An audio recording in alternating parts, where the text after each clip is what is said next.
She thumps a cane and drinks champagne. She's formidable and judgmental, but we can guarantee that she's a quintessential lady D, but recognizes great potential. What would Danbury do? Welcome to What Would Danbury Do, your guide to Julia Quinn's Bridgerton series from A to V. This episode of What Would Danbury Do is brought to you by Love at First, the new sweet slow burn from Kate Clayborne. I've had a cold for the last few days, which is why you get my best Cruella de Vil impersonation today, but the only bright spot was lying in bed and reading this book, the quirky, character-driven storytelling you need in your life. So it starts with a twist of the Romeo and Juliet balcony scene, and then builds to the possibility of redressing missed opportunities. Along the way, there are whispered conversations, a little bit of sabotage, and sparks and chemistry all over the place. It's second chance, enemies to lovers, found family, and slow burn, and I loved it. You can find out more by visiting kateclayborne.com or jump straight to pre-ordering from your favorite independent bookstore. We also highly suggest following Kate on Twitter at Kate Clayborne. You can also follow us on Twitter and Facebook at BridgertonPod and Instagram at WWDDPod and join the conversation using the hashtag WWDDPod. Today we're talking about Bridgerton on Netflix Episode 3, The Art of the Swoon. Come for the Duke. That's it. That's the introduction. Because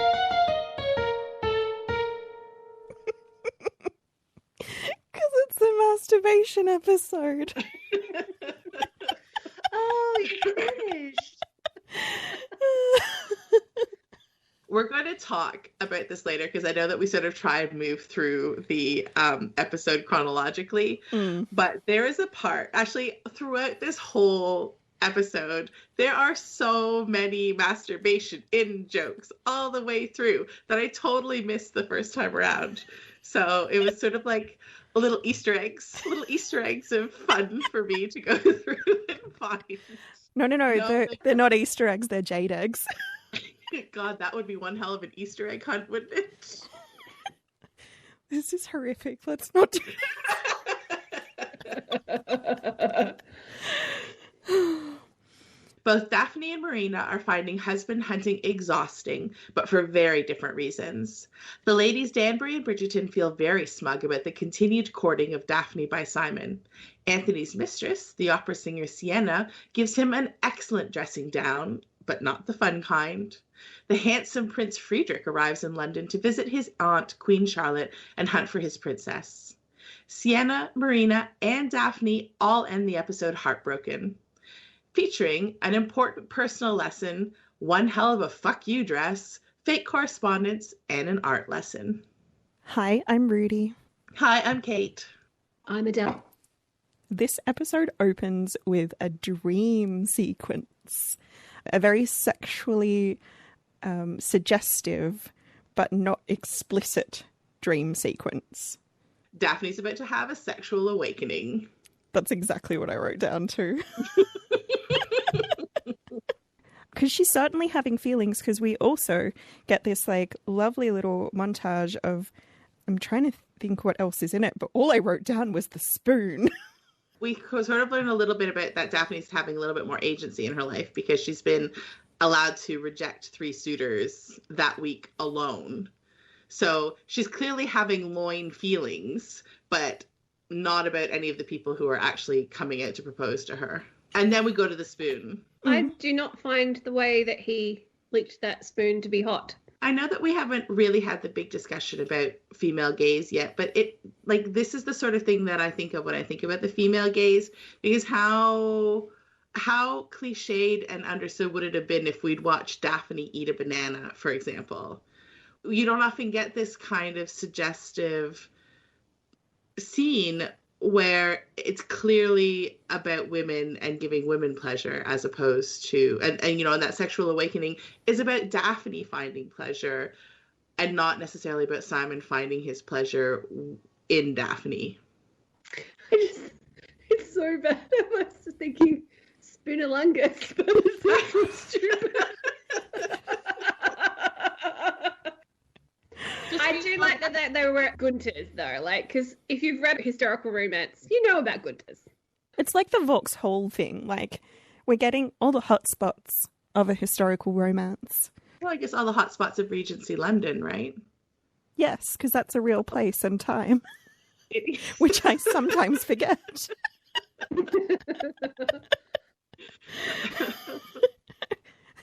I wanted to ask about whether you guys think that it's weird Daphne and Simon are flirting by using terminology of war, but very specifically Wellington and his troops. And like, that war is literally happening. Like, that's where George is. Sorry, this is a really interesting point for me because I wrote a paper about it once. Oh my God, I love it. Go, talk us through. I talked about it in the context of Jane Austen, about how the militia and military people show up so often in Jane Austen novels, but there's never any mention of the war. And in my research and like looking at letters of the time and what was happening, like the war is so thoroughly removed, particularly from the upper classes, because you don't get news back from the war for months sometimes because the communication things break down. It's not like there's photojournalists embedded in with the troops anymore, or at that time. It's, you know, the news cycle is so far removed from what is actually happening on the battlefront that nobody actually knows what is going on at any given time, particularly people who are of Daphne's class. Like, it is quite common for, I think it's second sons, right? First sons inherit, second sons go into the military, and third sons go into the church. But those second sons are going to be wealthy enough to be able to purchase officerships, essentially. They're not going to be on the ground. They're going to be in the tents at the back or on horses. I'm not suggesting that they don't see horrific things during the war, but even for that class, the war is more removed than it would be from the foot soldiers. Plus, there's just this idea that, you know, what happens at war stays at war. So the levels of remove from what is going on in London to what is going on the battlefield are just layered upon layered upon layered through distance, through time, through class expectations, through what is considered proper at that time as well. So, okay, I feel slightly better about this then, but I'm also really glad that I asked because that was quite cool to learn. So we go into iconic duo of Penelope and Marina, and they are waiting for a letter to arrive from George, who is fighting in Spain. This is where we're also seeing the Featheringtons turned like super clearly into Cinderella family. Whether we are positioning Penelope or Marina as Cinderella is kind of unclear, but it's very obvious that Mrs. Featherington and the two elder daughters are the ugly stepdaughters and the evil stepmother. That's coming through pretty loud and clear. Right down to this is where we find out that a prince has arrived. I think my favorite part of that whole scene, where you're quite right, I really like the Cinderella parallel that you just drew, was Mrs. Featherington, Lady Featherington bursting in and yelling at Penelope for cavorting with the expectant, which is probably my favorite line of the whole episode. Penelope is so kind and generous, but it's probably the first time in her life that she's had someone living in her household that's treated her with respect and kindness back. You're kinder than I am, because I thought, well, this is the first time that Penelope has had somebody in her household that she has more power than. Oh. Can it be both? She's always been, I mean, it could be both. That's true. No, you're right, Kate. Like, this is the first time that she has had more power than, I mean, other than servants and staff in the house. This is the first time. Count. That's the thing. This is the first time that she's had somebody who is a peer of some kind that she does actually have more power than. And so on one hand, it's very nice to see them bond together. But on the other, it's It's not strictly benevolent from Penelope's point of view, I think. I think that there's two things going on at the same time there for Penelope. So we go from Lady Featherington being all, don't cavort with the expectant, and then it's time for you to dress in the family colors anyway, which is just delightful on every level. But one of the things I think that this episode did really well, that I really enjoyed on the rewatch, apart from dropping tiny little sexual awakening jade eggs all the way through, is they kept doing these tiny little character exposition scenes that if you weren't paying attention, you wouldn't notice. And if you didn't notice them, you didn't necessarily lose anything out of the episode. But when you saw them, they added so much to the episode. And one of them happens sort of in the first time that we see all the Bridgertons together for this episode, where they're all in the drawing room. Yeah, and Bi-nedict is like sprawled across the whatever the Regency version of a couch is, the settee, I suppose. And Daphne sort of goes to sit down, and she just gives him this look, and he sort of like, I don't know, he does like the grown-up version of sticking his tongue out at her, but without ever sticking his tongue out. He like just gives her a look back and then like moves his legs aside. And I'm just really enjoying screen Bi-nedict. And I'm so conflicted on so many levels about how much I love screen Bi-nedict. I picked up some interesting parallels between Bi-nedict and Daphne over the course of this episode. And I'm going to like sort of flag them as we hit each of those scenes. I'm looking forward to that because I'm going to tell you all of the little scenes that I saw and that I just loved. We head from the Bridgerton drawing room into one of my favourite of all of the classicalized contemporary songs, Bad Guy.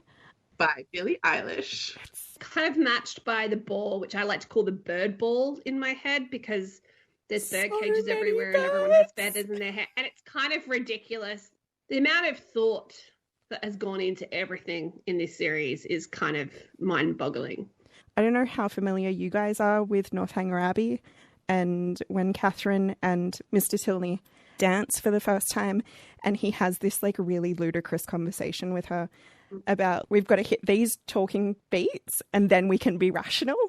So he tells her what they've got to talk about, and then he specifically asks her those questions. That's what I kept thinking every time Daphne would dance with a new suitor, and she would ask these questions and they'd give these banal answers, and you could just kind of see her thinking like, just got to get through this and then we can drop the pretense. Regency speed dating. Yeah. It was enjoyable. And I think, look, it was really well done in terms of showing Daphne sort of absolutely single-minded about what she wants out of the season and taking all of her advantages and just failing at every level until who arrives but the hot DJ from Pitch Perfect. Is that who he is? Yes. Well, I don't know. Apparently he's been in other things. That's what I know him from. So our poor prince arrives and, causes a little stir through the ballroom. And then Daphne snorts. Twice. Daphne and Simon give a running commentary of the prince doing the rounds, and it is the actual cutest. I mean, we've all seen this show before, so we know what's going to happen. But I think this is a really solid grounding for this idea that Daphne and Simon are friends, and that there's a lot that connects them outside of attraction. There's that similar sense of humor. They can keep pace with each other. A lot of books and television shows sort of strive for banter. And I think that you can write banter, but if the leads don't have any chemistry, it's never going to work. But I think this is banter. It works so well between these two actors, and the script does it really well. And it just creates this warm glow of affection for them because it's so very clear that they're enjoying their relationship as well. Yeah, I think there's something to be said for the fact that out of anyone, Simon is the only one who makes Daphne really laugh, and laugh in an unacceptable way. And I'm going to argue that snort, that's a jade egg. Oh. That's her coming. Interesting. I thought it was all really cute and charismatic, but until I got pulled out at the end, because I don't think Revisionist can do a fake laugh. He can't fake laugh. So, okay, but in the very next scene, we see him laughing with Anthony. It's not quite the next scene, because the next scene is it's the Sienna and the modiste, who definitely has a name that I have not forgotten. Genevieve. I think there's a lot of parallels between Genevieve and Sienna's friendship and what they're trying to set up between Marina and Penelope as well. Like, I thought it was an interesting contrast between, you know, the friendship over here in the aristocratic classes versus the friendship that they have down here sort of in the demi-monde. I mean, I agree that Genevieve being all of these women focusing on their sewing, and I'm like, you're a fucking dressmaker. Like, what do you focus on? But I liked it a lot, actually. I thought it was good to have that point of view of, like, they don't aspire to have that life, or maybe they secretly do, but it's about having agency and also pitying some of these women for, like, the quality of their life that just sounds horrifically boring to them and without purpose. So in that scene is when Sienna says that she is going to come up with a plan that will mean that she doesn't have to rely on Anthony. And that plan seems to suggest that she might proposition Simon. Is there a rule among Regency bucks that you don't sleep with your friend's ex-mistress? Like, is that like an ex-girlfriend situation, or is like everything up? Everyone got syphilis probably because they didn't have a rule.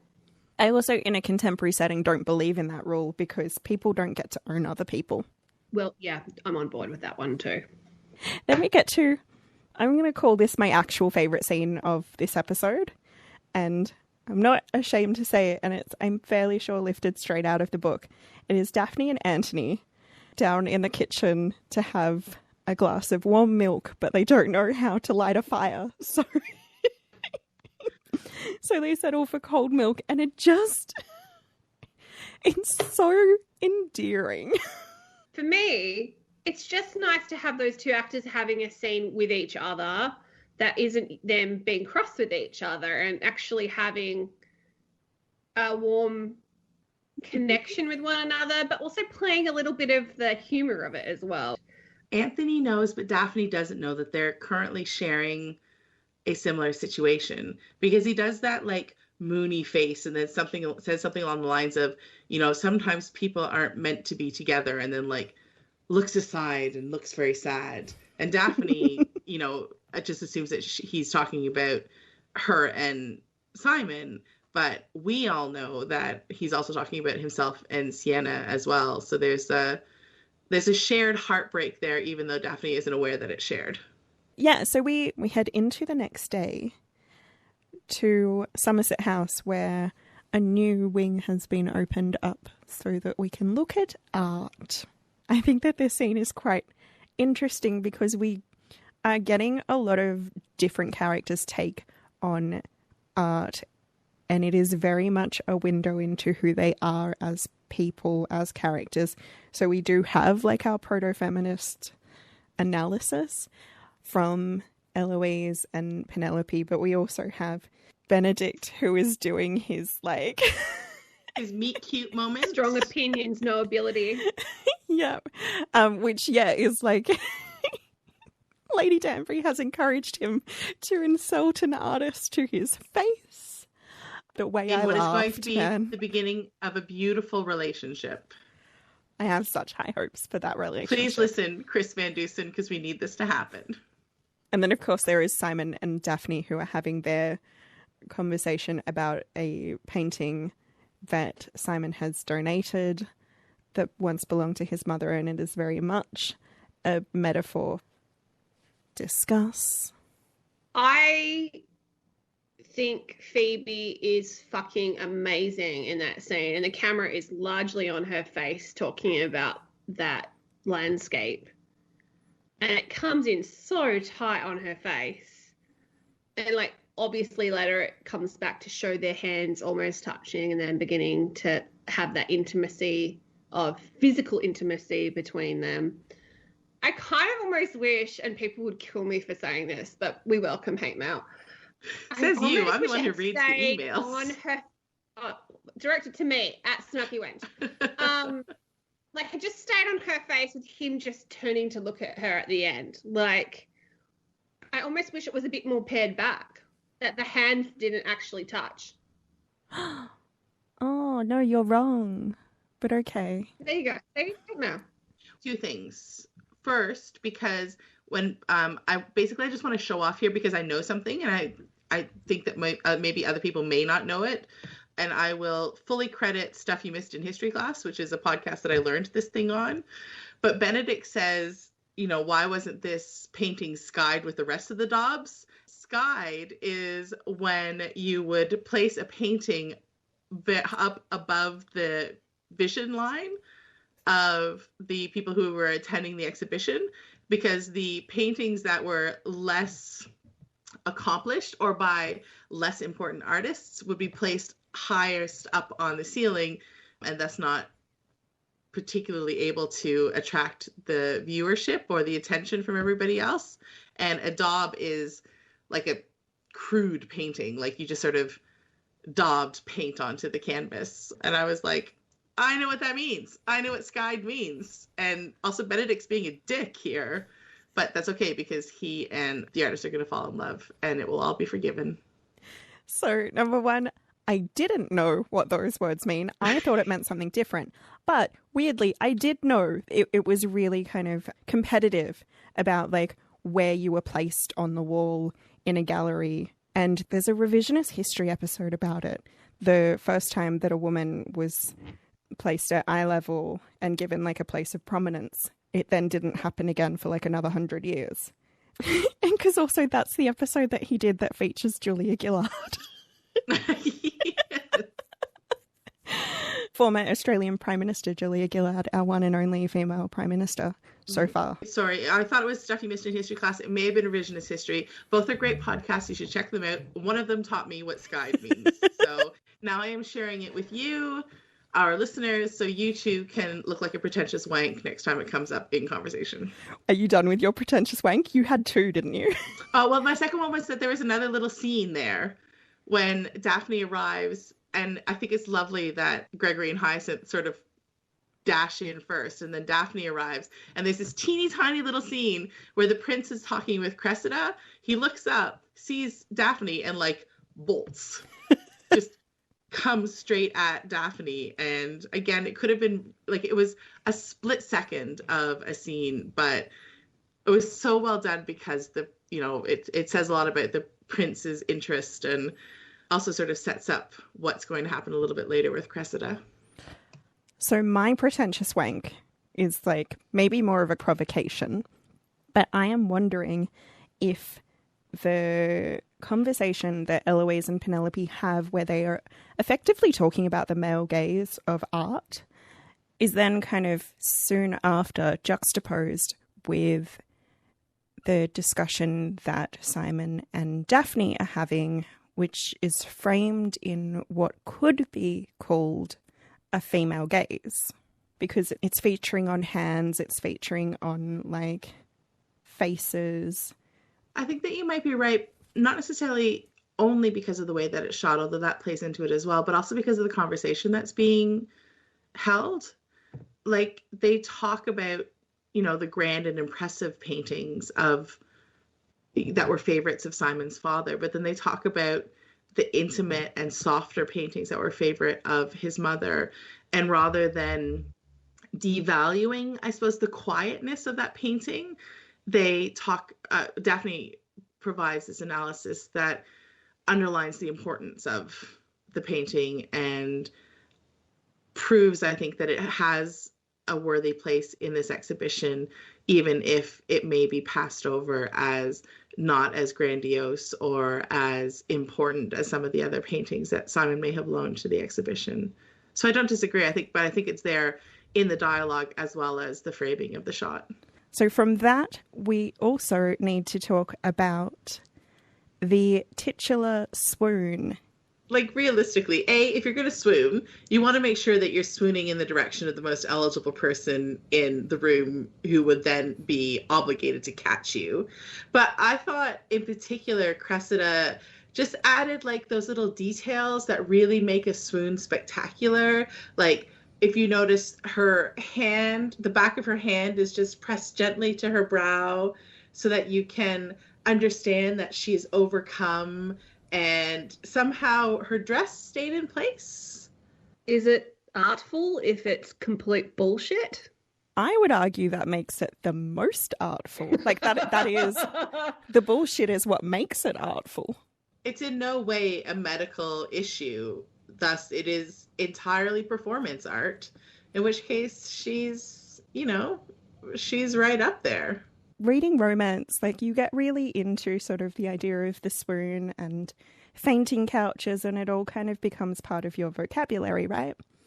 When I was 17, I dragged my friends into a furniture shop because I saw what I was calling a blue velvet fainting couch, and I kept talking about it as a fainting couch and how much I wanted it. And the shop assistant overheard me and asked if I faint a lot, and I was like... Maybe you just hang around that one couch all the time. Just forever. Just in case. Yeah.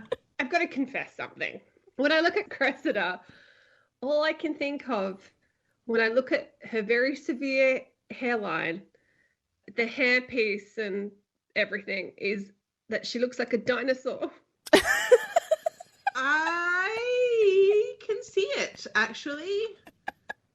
There is something a little reptilian about that hairstyle. There's, as you said, the severe hairline, and then it is a little frilly.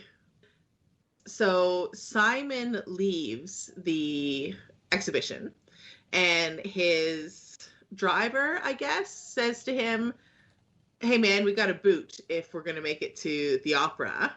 And Simon is like, "No, I'm going to go home today." I'm sure that the two of you are very familiar with the concept of magic hoo-ha.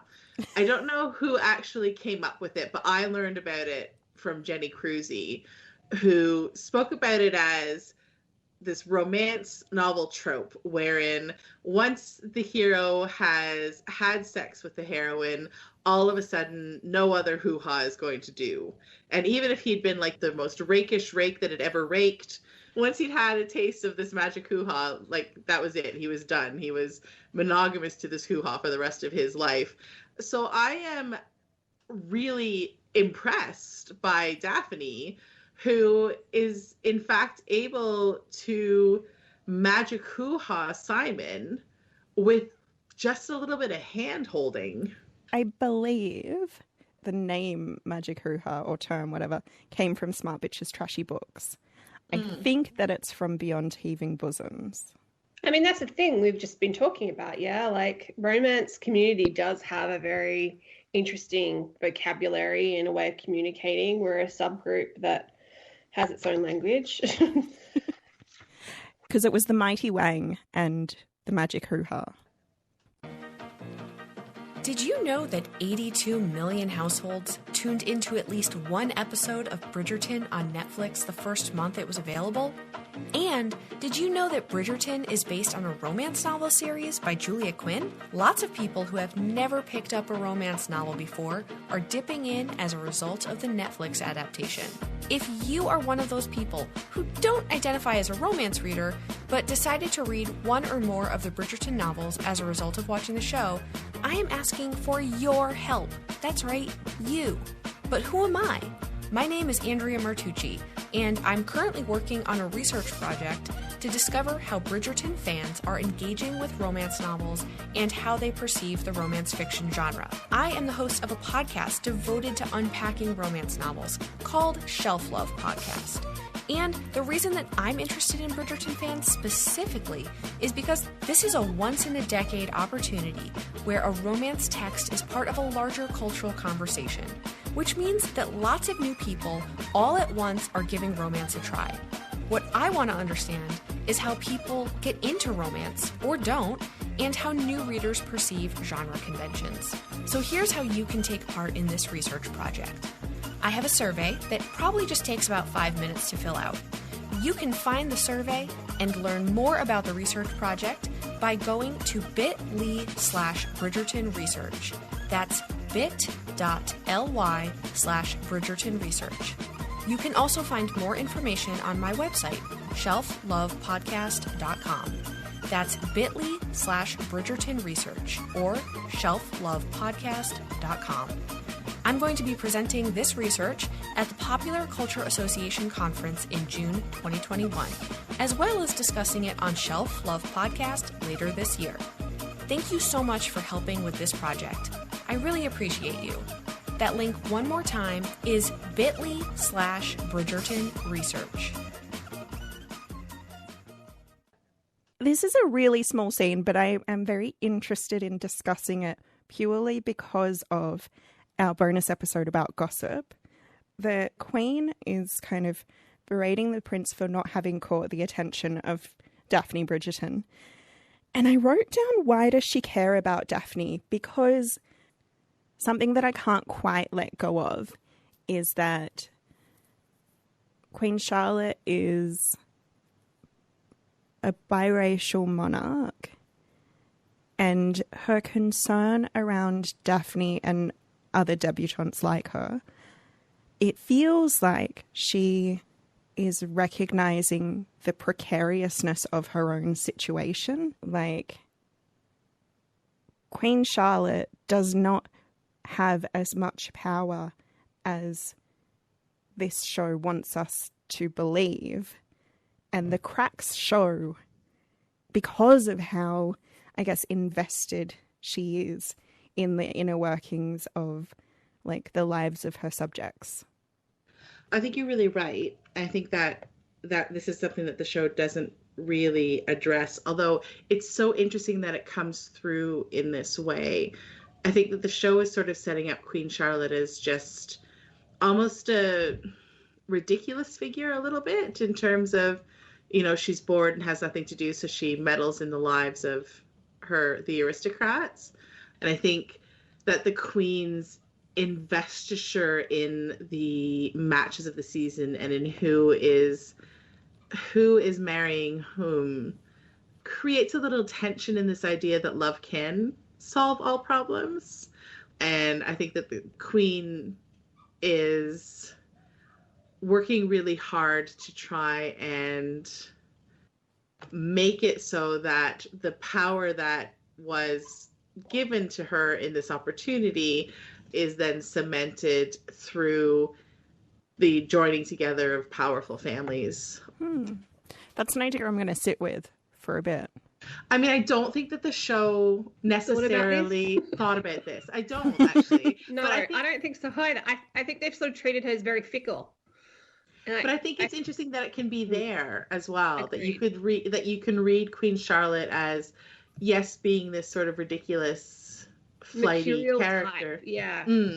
But you can also look at it.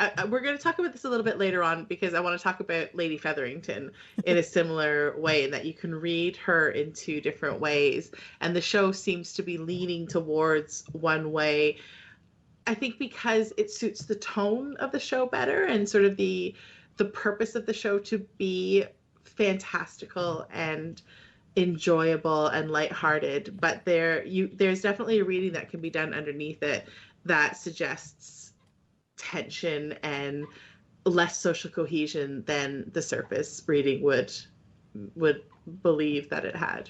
And you know that I always want to be, like, doing the deepest readings on the most frivolous work. Like, anyway.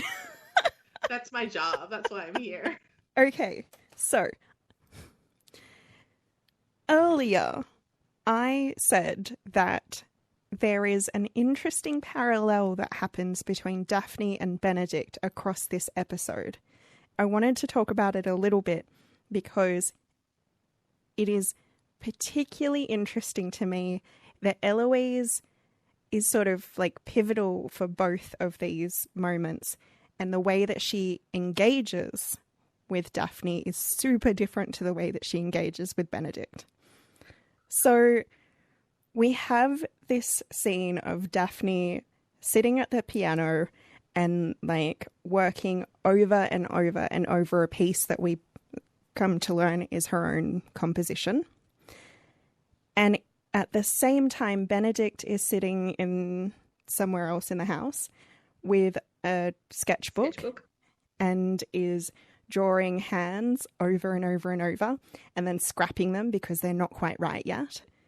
The way that Eloise talks to Daphne about practicing what is her art is incredibly dismissive and really quite harsh. And then later we're going to hear her talk to Bi-nedict about how he should just keep practicing and keep working at these drawings, these sketches that he's doing, because practice is how you get good. And it just, like, I was like, our baby feminist has some things she needs to work on. Well, yeah, but we skipped over the poverty scare tactic scene. So after Marina is very rude to a potential suitor at Somerset House, Lady Featherington takes her into a poor part of town where there are people who they're sweeping their houses, they're not very well dressed, and there are children sort of sitting in the street as a way of pointing out what Marina's future is if she doesn't start working with Lady Featherington to get herself secure and in a decent position. And it reminded me a little bit about Mrs. Bennet, who in Pride and Prejudice, of course, is also played as ridiculous, but is actually incredibly clear-eyed about the situation for her daughters if they're not married before their father dies. So Mrs. Bennet is played as ridiculous and Lady Featherington is played as a villain.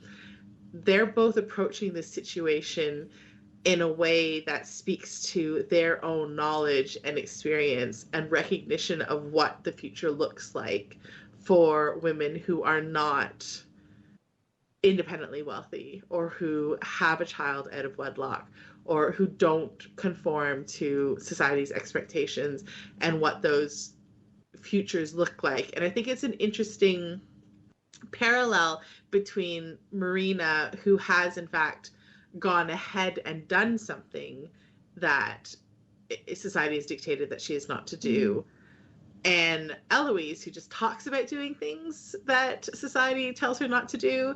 I thought that was a really interesting parallel between two young women who are in a similar situation about wanting to press against what society expects them to do, and the way that their family structures are set up, their support networks are set up, but also an interesting parallel there between these older women in these Regency stories who are often played as getting in the way of our young heroines when realistically they're the ones who are actually approaching the situation with a good deal of sense.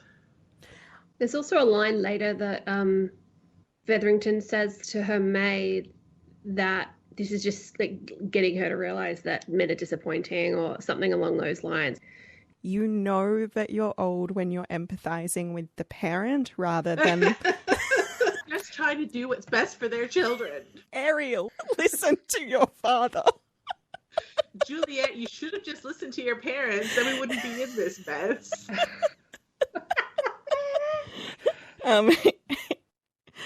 So, Kate, where are we up to? Yet another jade egg is the answer to this question. And I mean quite literally, because so we have Simon and Daphne walking along, and Daphne manages to cajole Simon into telling her things that her mother has not told her about her own body and what a relationship between her and her future husband would look like. I actually love the setup of this. Earlier, Violet has told Daphne that, like, the best marriages are where you marry your friend, right? And she says this to Simon, who is like, are you trying to suggest I marry Anthony? And I just realized that that is a little bit what our DMs this week were. What perfect timing. There's a beautiful Tessida tweet that suggests there must be some incredible angsty fanfic about Mpreg Simon. And I was wondering in our DMs whether that would be gender bent Daphne and Simon, or whether it would be Simon and Anthony. In case it matters, though, I'm 100% think it's gender-bent Daphne. I would honestly read either. Anyway, sorry, I sidetracked us because it was too beautifully timed. When you touch yourself, you do touch yourself.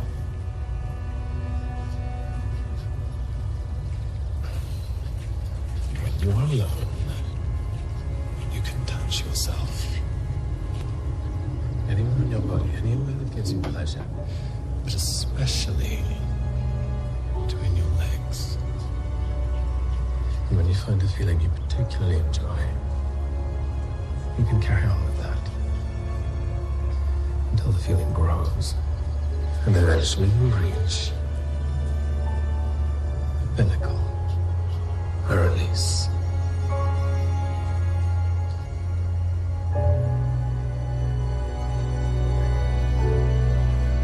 And that should help you. Come. I know what the writers were doing right at that moment, because it looks like he's saying, come, like, come along. But you don't talk about masturbation and then just say, and that should help you, and then add come as your next word and not know exactly what you were doing. This promenade is above and beyond the agreement that they had. They've been to the picnic and it's not a ball. So this is an extra outing that they're having because they are truly becoming friends. Also, we finally get Simon unprompted giving Daphne a flower, and he gives her that single rose. And then all of a sudden Daphne's music gets better. So after this, Lady Danbury tells Simon to stop wasting Daphne's time because there is a prince that is literally trying to get her attention. Meanwhile, Daphne decides to take her newfound knowledge and put it into practice. I'm always pro female masturbation on screen because we get a lot of like scenes that either discuss or show men masturbating in popular culture. There are a lot less of women. So I am always pro female masturbation scenes. But the more that I think about this one, the more reductive it begins to feel. The thing for me about this particular scene is that I think that they cared more about the aesthetic than they did about the experience. So they cared more about creating a vision of Daphne, you know, clutching at her nightgown and the pretty music overlaid, and you know, and she does like this very gentle touching of her shoulders beforehand. Like they're creating. She doesn't really even touch her boobs, and she's touching her whole bodice area. Like it's just weird. You know, she's wearing this beautiful lace white nightgown. Like it's a very aesthetically beautiful scene, which is disconnected from the actual physical and grounded and earthy experience of masturbating. I keep thinking about the fact that she's very prettily laying on her back. And you would be under the covers if you weren't sure about what you were doing. But also that's a very open pose, and a pose that is very much for being watched or looked at. For being watched, yeah.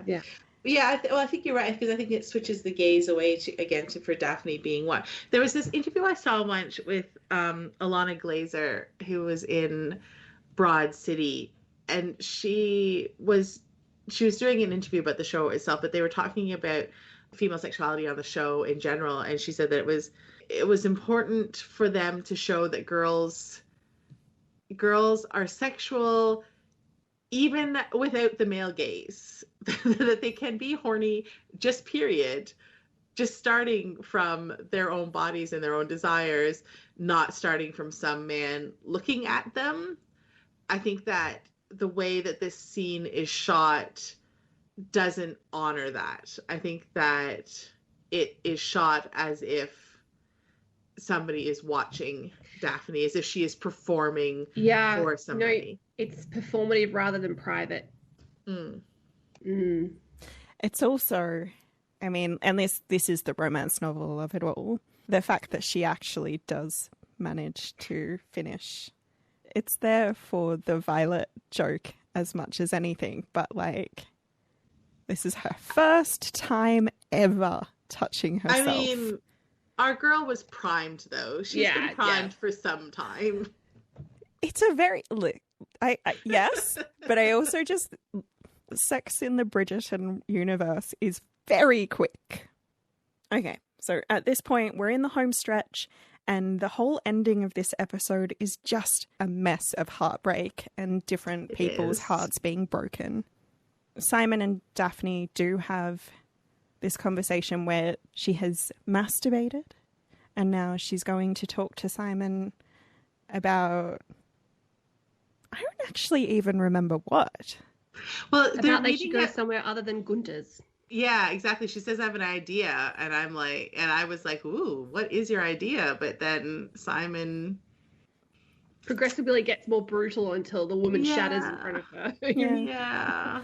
So this is one of those moments where, like, oh, I wanted to fucking throw something at him because, and I know that this is the point, you're supposed to not like what he's doing. He doesn't like what he's doing. I'm having the right reactions, but like, it just, it reads as a punishment for her having had some kind of sexual awakening. When you think about it from Daphne's perspective, she's talked to him about something that is like inappropriate. Then she's followed through on what he said to her. Now she's seeing him for the first time afterwards, and he's telling her, not just don't talk to me, not just I don't want to see you today, but we were never friends. Because that's the first time she really reacts, is when he says we're not friends, and he realizes that's the in. Like, he goes just hard at it. He didn't have to go that hard, Simon. I do appreciate they make him look tired, like he's considered this all night, what he's going to do. But, dude. I think that what this is meant to be doing is foreshadowing that Simon is someone who will tell you a technical truth. In a technical sense, we were never friends. In a literal sense, we were more than friends.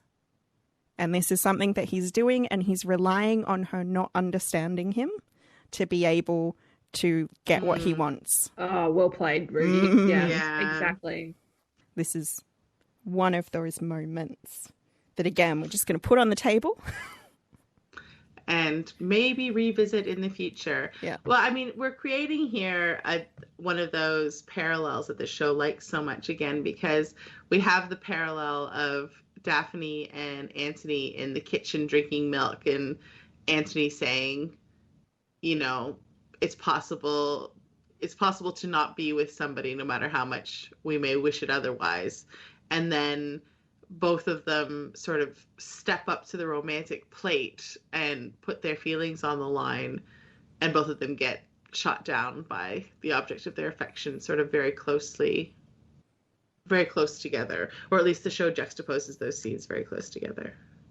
But does Anthony have feelings? Jonathan Bailey plays as he's got tears in his eyes, and I'm like, I didn't really have any indication this was a meaningful relationship for, like, you. This is the only way Anthony knows how to be in a meaningful relationship. Yeah, like 100%. He has no idea of how to actually, like, sit down and communicate. Instead, he's doing the thing that he does all the time, where he has no idea how to manage his emotions. So he tries to tamp them down until they explode all over all the other people in his life. And this is what's happened. I genuinely think he has feelings for Sienna. He recognizes that those feelings are not conducive to the kind of future for which he has been groomed, and for which Violet has set him up and spoken to him about.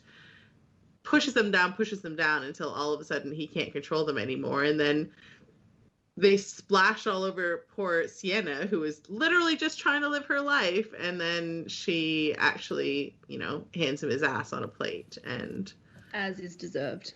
The third heartbreak that is happening at the end of this episode is Marina receives a letter of rejection from George.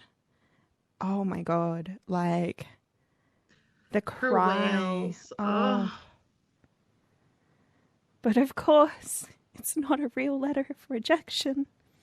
It would have been interesting, I think, particularly with Lady Featherington's machinations, if they had held on to that little secret for a couple of extra episodes, just to make us as viewers wonder whether George is in fact that guy, or if there's still hope for their relationship.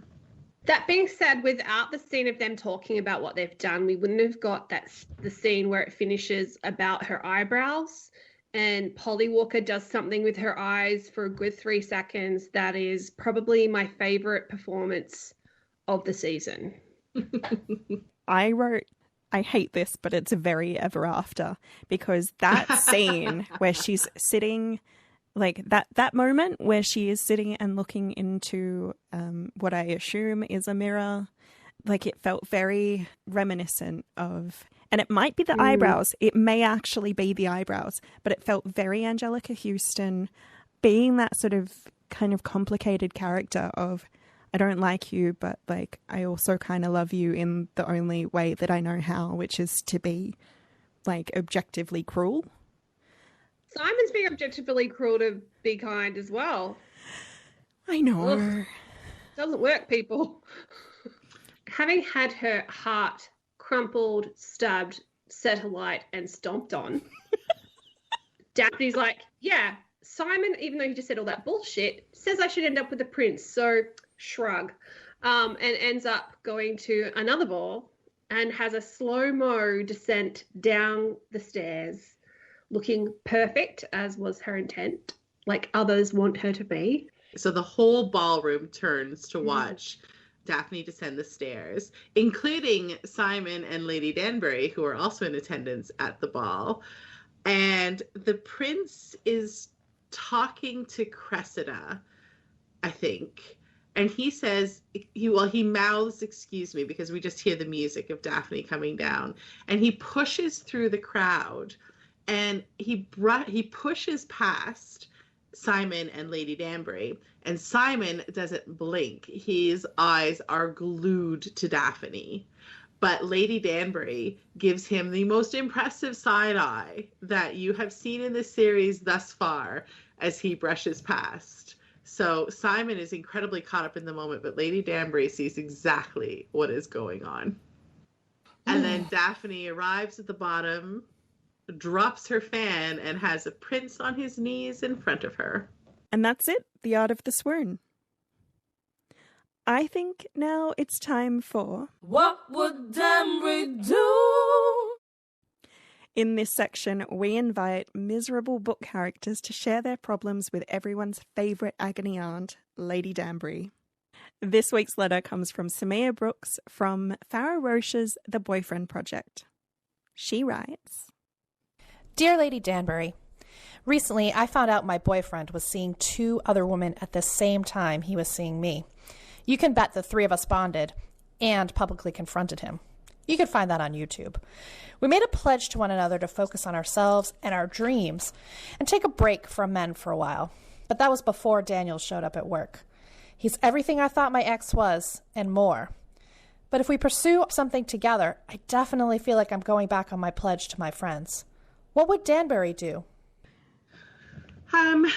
All right, so we have 3 women who are all burned by the same guy.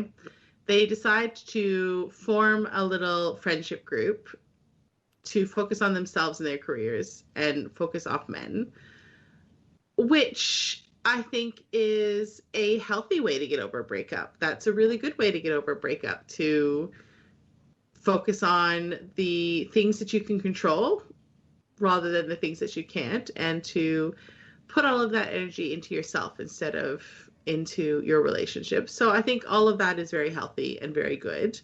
I think that that relationship with your, I don't even know what's the word that we'd be looking for, the fellow people who were also burned by this guy, your friends, would not be healthy if they hold you back from the potential of something great.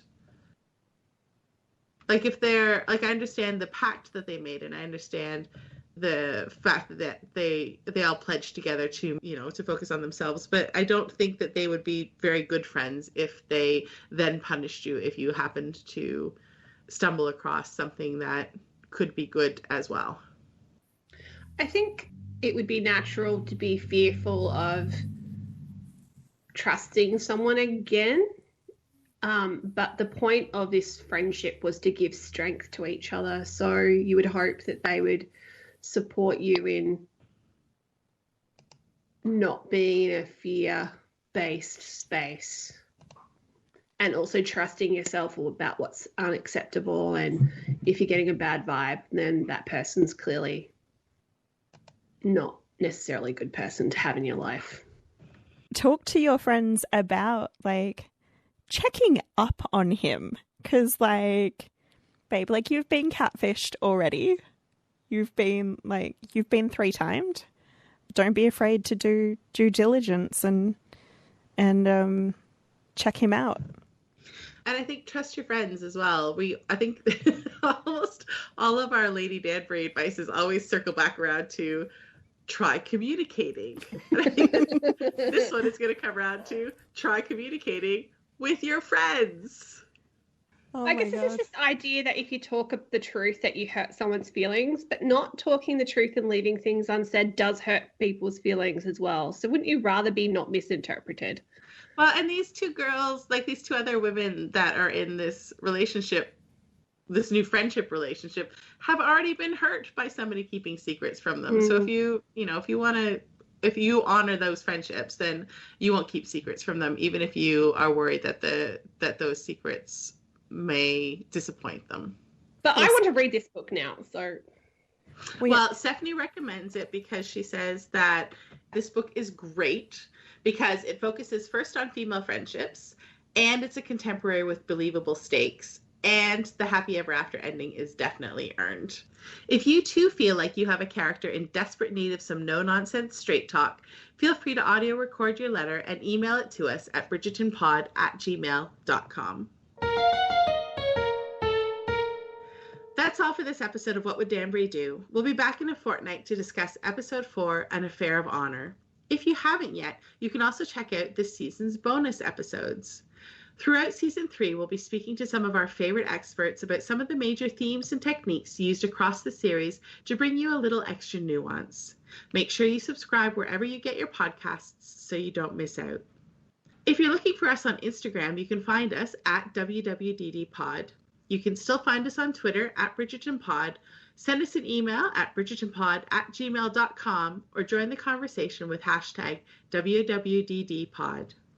This episode was recorded on the traditional and unceded land of the Gadigal, Wurundjeri, and Boonwurrung people, and edited by audio producer Rudy Bremer on Gadigal country. Thanks for listening, and remember, WWDD. What Would Danbury Do is part of the Frolic Podcast Network. Find more podcasts you'll love at frolic.media/podcasts.